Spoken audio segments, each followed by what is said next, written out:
waxaynu soo qaadan doonaa wararkii ugu dambeeyey ee xiisada ka taagan gobolka Bariga Dhexe.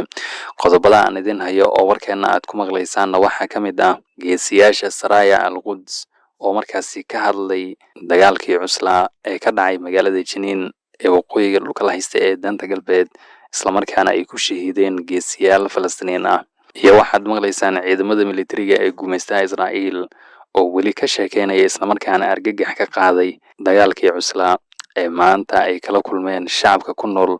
magaalada Beytujan ee koonfurta waddankaasi Suuriya. iyo sidoo kale waxaad maqlaysaan Jihaadul Islaam fi Falastiin oo si weyn u ammaanay dagaalkii ka dhacay ee Beytujan,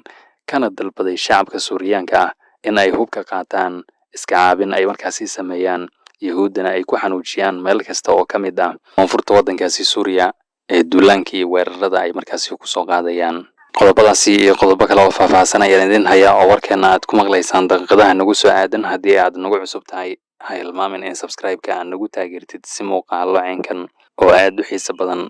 aad dalkan uga bogatid. Waxaan ku horeynayaa geesiyaasha Saraya al-Quds oo maanta ka hadlay dagaalkii cuslaa ee shalayto ka dhacay magaalada Jiniin ee waqooyiga dhulka la haysta ee danta galbeed. Geesiyaashan ayaa qoraal rasmi ah oo ay soo dhigeen bartooda Telegramka waxa ay ku sheegeen in labadii wiil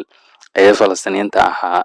ee muuqaalka markaasi laga arkay iyaga oo toogasho lagu dilayo kadib markii ay gacmaha kor u taageen oo isu soo dhiibeen in ay ka tirsanaayeen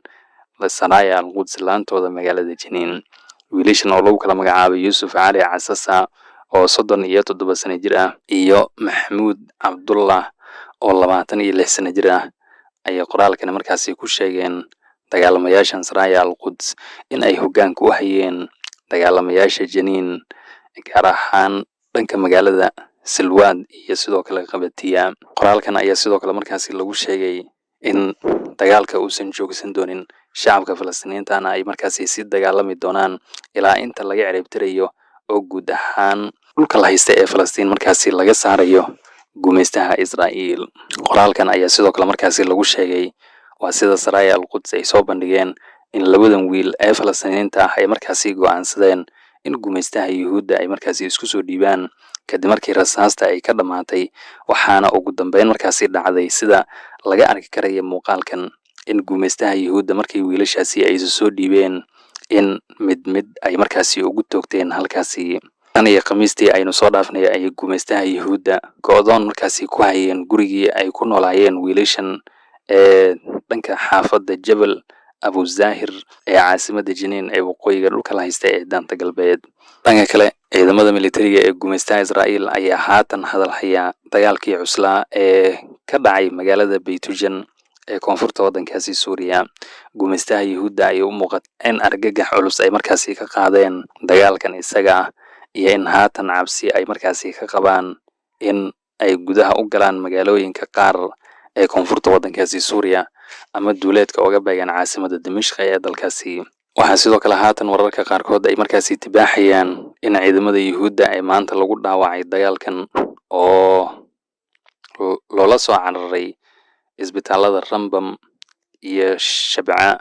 ee dhulka la haysta ee Falastiin in xaaladooda caafimaad ay markaasi liidato. waxaana sidoo kale wararka qaarkood ay tibaaxayaan in gumaystaha Yuhuudda ay weli qaranayaan khasaaraha rasmiga ah ee dagaalkaasi ka soo gaaray.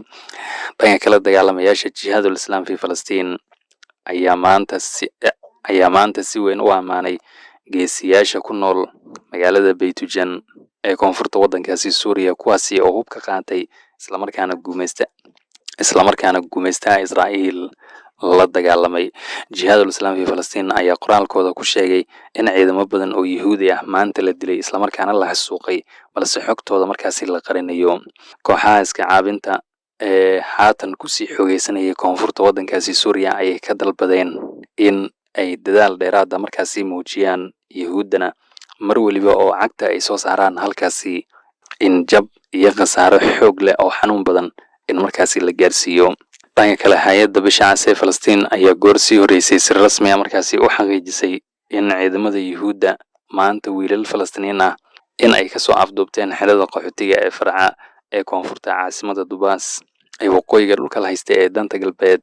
islamarkaana jirdil iyo waxyeello ay markaasi u geysteen intii ay gacanta ku hayeen. gumaystaha Yuhuudda ayaa tan iyo aroornimadii hore ee maanta waxaa weeraro culus ay markaasi ka wadeen qaybo badan oo ka mid ah waqooyiga dhulka la haysta ee daanta galbeed, halkaasi oo shacab tiro badan oo Falastiiniin ah markaasi lagu waxyeeleeyay. Wararka haatan aynu helayno sidoo kale waxay tibaaxayaan in gumaystaha Yuhuudda xalayto ilaa subaxnimadii hore ee maanta in ka badan 22 qof oo Falastiiniin ah in ay kasoo afduubteen qaybo badan oo ka mid ah dhulka la haysta ee daanta galbeed, sida haatan wararka aynu ku helayno.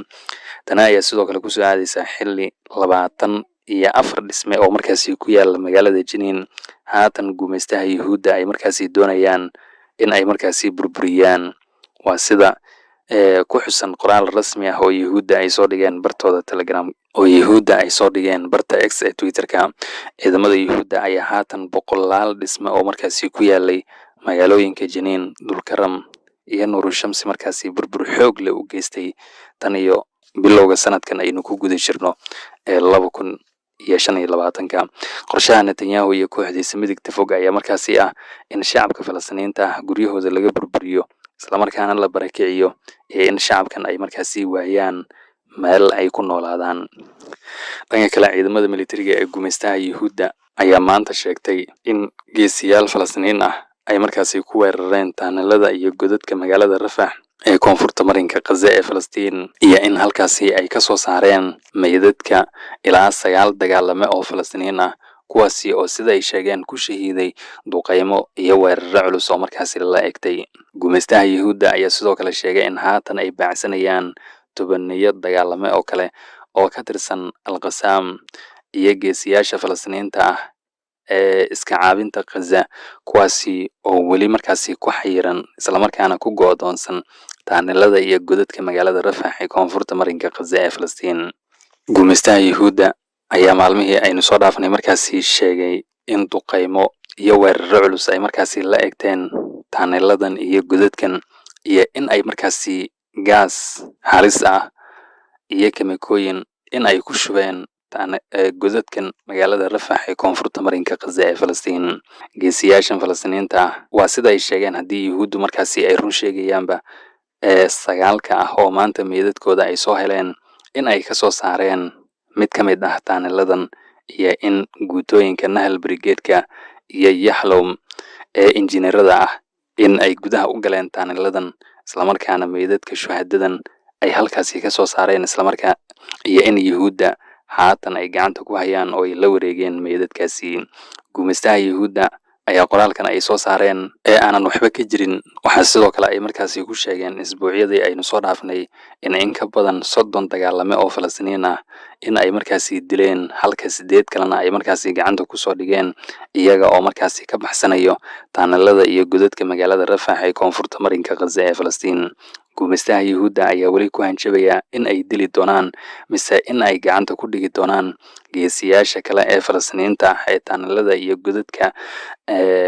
magaalada Rafah markaasi ku jira, waxaana ay wacd ku mareen in haddii ay banaanka usoo baxaan in duqeymo iyo weeraro culus ay markaasi la kulmi doonaan iyo in gacanta markaasi lagu soo dhigi doono. Dhanka kale, golaha ammaanka ee dowladda Jamhuuriyadda Islaamiga ee dalkaasi Iran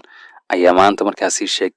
maanta qoraal rasmi ah oo ay soo saareen waxaa lagu sheegay in dagaalkii 12 maalmood markaasi socday ee Iran iyo Israel u dhaxeeyay in casharo badan ay markaasi ka barteen, iyo in haatan diyaargarow xoog leh ay markaasi sameeyeen ciidamada qalabka sida ee wadankaasi Iran. Xogeyaha golahaasi Cali Larijani ayaa markaasi sheegay in dagaalkan uu ahaa mid Israel iyo Mareykanka ay si wadajir ah uga soo shaqeynayeen sanadihii aynu soo dhaafnay, balse shacabka Iraaniyiinta ah in ay muujiyeen isku duubni iyo midnimo, iyo in ay markaasi xaqiijiyeen in gumaystaha Yuhuudda aysan ku guuleysan hadafkii ay ka lahaayeen dagaalkaasi. Cali Larijani ayaa sidoo kale markaasi sheegay in gumaystaha Yuhuudda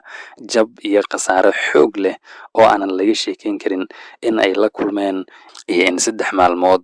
kadib in Yuhuudda ay markaasi dalbadeen xabad joojin iyo in dagaalka uu markaasi joogsado. Cali Larijani ayaa dhanka kale markaasi sheegay in Iran haatan ay sii balaariyeen awoodooda gantaalada balistikada, iyo in haddii dagaal kale uu markaasi dhaco Iran ay diyaar u tahay in ay beegsato islamarkaana ay burburiso dhammaan xarumaha istiraatiijiga ah ee gumaystaha Yuhuudda ay ku leeyihiin dhulka la haysta ee Falastiin. Waxaa dhanka kale uu soo hadal qaaday in Iran iyo Pakistan in haatan xiriir iyo iskaashi xoog leh oo markaasi ka dhexeeyo ayna ka shaqayn doonaan labadan wadan haddii dagaal uu markaasi qarxo, in gumaystaha Yuhuudda iyo xulafadooda ay si wada jiraan markaasi u xanuujiyaan